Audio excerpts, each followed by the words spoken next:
Hello and welcome to the Postage Stamp, where we travel the world while staying in a corner. This is an audio-only podcast where you can imagine what happens as we speak of mundane experiences from around the world. Listen to it as you do your chores or as you fall asleep. It is an October morning and I am on the island of Bohol in the Philippines. I am in Tagbilaran and today I have plans to go visit the Chocolate Hills. They are a peculiar geological feature where the hills look like hemispherical lumps in the earth. They are covered in grass and look very pleasing when they are green. I am told the grass dries up and turns brown in the summer, giving them the name. I have hired a scooter for the journey. It isn't the most stable while riding and its brakes and tires don't inspire confidence. It is quite light, but it is cheap to hire and easily available. So I think nothing more of the matter and hire it. I have underestimated the distances I have to cover on this rickety machine. I have spent the past couple of days on it, so I have familiarized myself with its instability, but today's journey is quite far. I have to ride this for about an hour and a half to reach the Chocolate Hills. While this doesn't seem too long, the ride is uncomfortable and shaky as well. I set off around 8:30 am and begin my ride. The roads aren't too bad. They are narrow and winding and there are several ascents and descents. Everything seems to be going well until I reach the village of Balilahan. There are roadworks and one entire lane has been blocked off. Vehicles in both directions now have to use the remaining lane. This lane is strewn with rocks, pebbles and concrete. I enter this section and I notice there is another motorbike who also has entered from the opposite side. He has the right of way.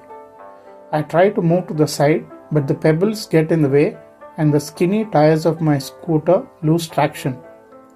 I skid and fall on the road. I am helped up by a local. I was wearing shorts and a t-shirt and as a result I have scraped my forearm and also my knee. The helmet on my head has thankfully protected me from serious injury.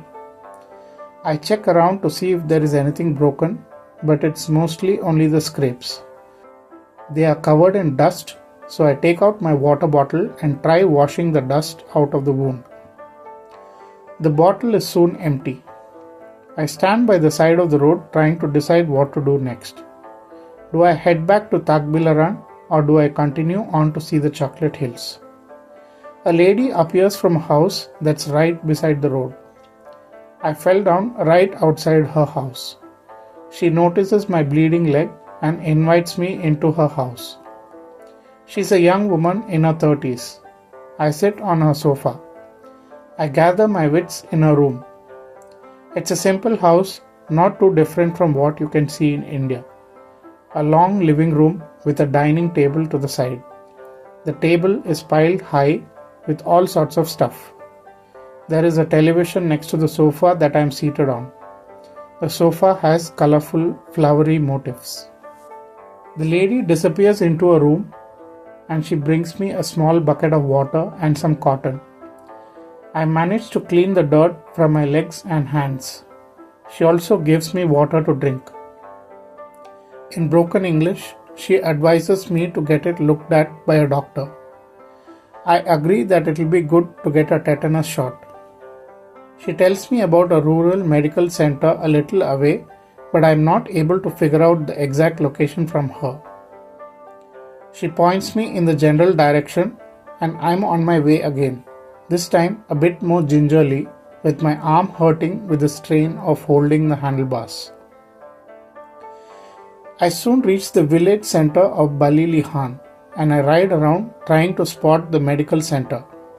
I stop by a shop and have an ice cream to cool myself off. It is pretty hot and the sweat keeps getting into my wounds, making them burn.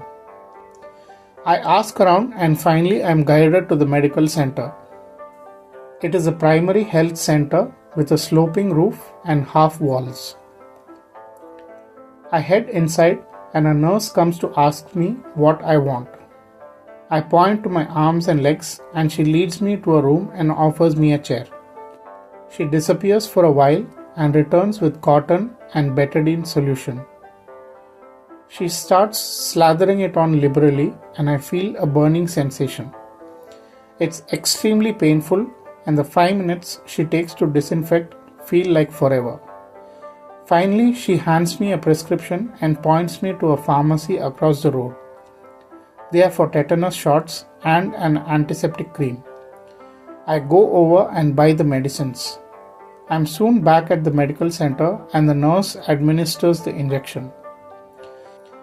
It has been my first medical encounter abroad and thankfully it was only a case of first aid and not something too major. I check my map and see the chocolate hills aren't too far away. I decide to drive there since I've already covered so much ground. But when I get to the destination, I find there is a bit of a walk needed to get to the viewing spot. I am in no mood to walk and decide to skip it. I buy a couple of fridge magnets from a shop at the entrance and start heading back. On the way, across some fields, I see the tops of 2 chocolate hills. I stop and click a couple of photographs. At least I got to see them from a distance for all the trouble I have gone through. I ride back to Tagbilaran. That brings an end to the latest episode of the Postage Stamp, where we travel the world while staying in a corner.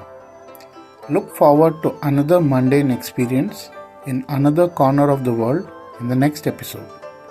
Goodbye.